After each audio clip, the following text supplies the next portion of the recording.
Autistic ADHD बच्चों का क्या आईक्यू टेस्ट करवाना चाहिए अगर इंप्रूवमेंट नहीं हो रही हो? कहीं इनका इंटेलिजेंस क्वेश्चन या सोशल क्वेश्चन आईक्यू या एसक्यू लो तो नहीं है?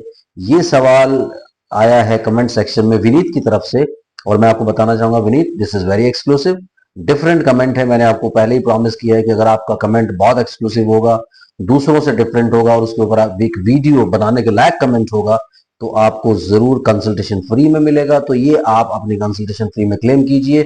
8168790299 पे आप या तो डायल कीजिए या व्हाट्सएप कीजिए और अपने कंसल्टेशन को, अपने कमेंट का एक स्क्रीनशॉट खींचिए, उसको व्हाट्सएप कर दीजिए और क्लेम कर लीजिए फ्री में कंसल्टेशन। दूसरा सवाल का आपका पार्ट है कि इन बच्चों में आईक्यू या एसक्यू लो होता है क्या, और कब करवाना चाहिए इसको, इसके ऊपर सारी डिटेल में बात करेंगे। आप लोग चैनल को सब्सक्राइब कीजिए, लाइक कीजिए, शेयर कीजिए, पूरी दुनिया में फैला दीजिए। और अगर आपको ये टॉपिक पसंद आ रहा है तो फटाफट से लाइक का बटन तो अभी दबा दीजिए।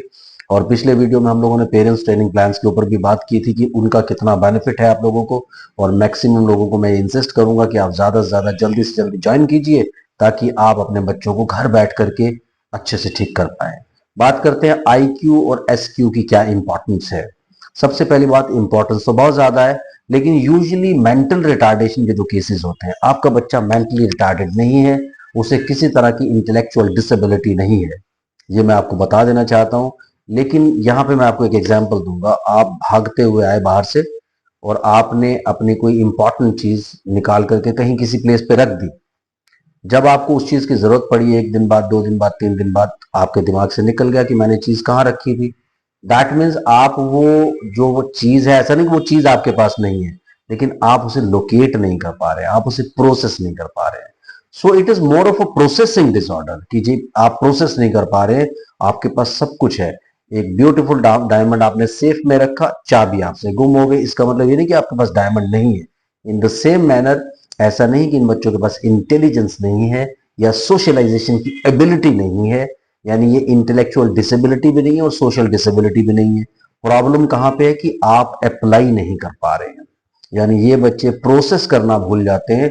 बेसिक सब कुछ है, जैसे अब ये बोलते नहीं है, दैट डजंट मीन कि बोल नहीं सकते, क्योंकि आप देखेंगे सडनली कोई ना कोई सेंटेंस बोल देंगे, कोई ना कोई वर्ड बोल देंगे, आप बिल्कुल हैरान हो जाओगे कि यार ये कैसे बोल दिया, लेकिन बिना प्रोसेसिंग के बोलते हैं, रिपीटिशन पे बोल देते हैं। इन द सेम मैनर कई जगह पे आप देखोगे बहुत अच्छी इंटेलिजेंस लगाते हैं, जैसे आप कुछ एक्टिविटीज कराते हैं बड़े अच्छे से उनको कर लेंगे। कई बार ये बच्चे कैलकुलेशंस में बहुत अच्छे होते हैं, आपके कंप्यूटर को, मोबाइल फोन को एकदम से बढ़िया तरीके से हैंडल कर लेंगे। लेकिन जब बात आएगी अप्लाई करने की, यानी अप्लाइड इंटेलिजेंस नहीं होता, अप्लाइड सोशलाइजेशन नहीं होता।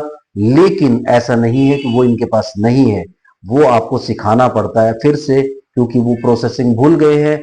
सेंसरी कनेक्शन था, अब सेंसरी डिसइंटीग्रेशन हो गया है, उसकी वजह से ये सारी की सारी प्रॉब्लम आ रही है। अदरवाइज ऐसा कुछ नहीं कह सकते कि इन बच्चों का आईक्यू कम है, एसक्यू कम है। हाँ, कुछ बच्चों में थोड़ा जल्दी ठीक हो जाते हैं, कुछ बच्चे थोड़ा टाइम ज्यादा लगाते हैं। मुझे नहीं पता कि आपके बच्चे की एज अब क्या है और आप कब से थेरेपी प्लान्स ले रहे हैं और किस से थेरेपी प्लान्स ले रहे हैं, आप सेंटर जा रहे हो कि पेरेंट्स ट्रेनिंग प्लान्स ले रहे हो, ये आपकी कोई हिस्ट्री मुझे नहीं पता।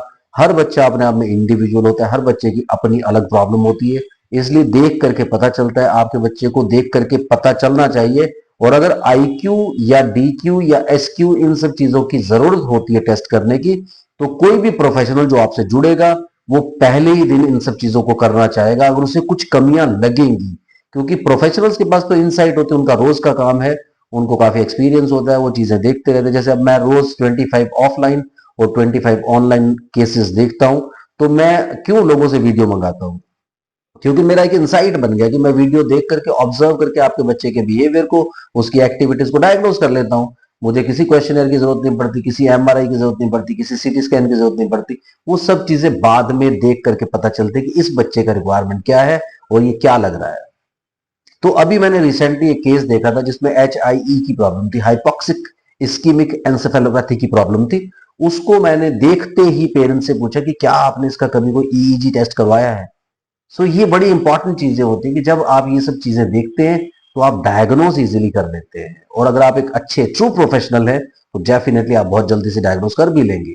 इसलिए आपको फिक्र करने की जरूरत नहीं। आपके बच्चे का इंटेलिजेंस क्वेश्चन मेरे हिसाब से, आई डोंट नो, अभी जैसे आपको फ्री कंसल्टेशन मिला है, तो आप जरूर कंसल्ट करेंगे, आप कंसल्ट कीजिए, उसको देखने के बाद पता चलेगा कि उसमें इन सब चीजों की क्या पहले दिन जरूरत थी कि नहीं थी, आपके थेरेपिस्ट या आपके प्लानर ने उसको ठीक से प्लान किया कि नहीं किया।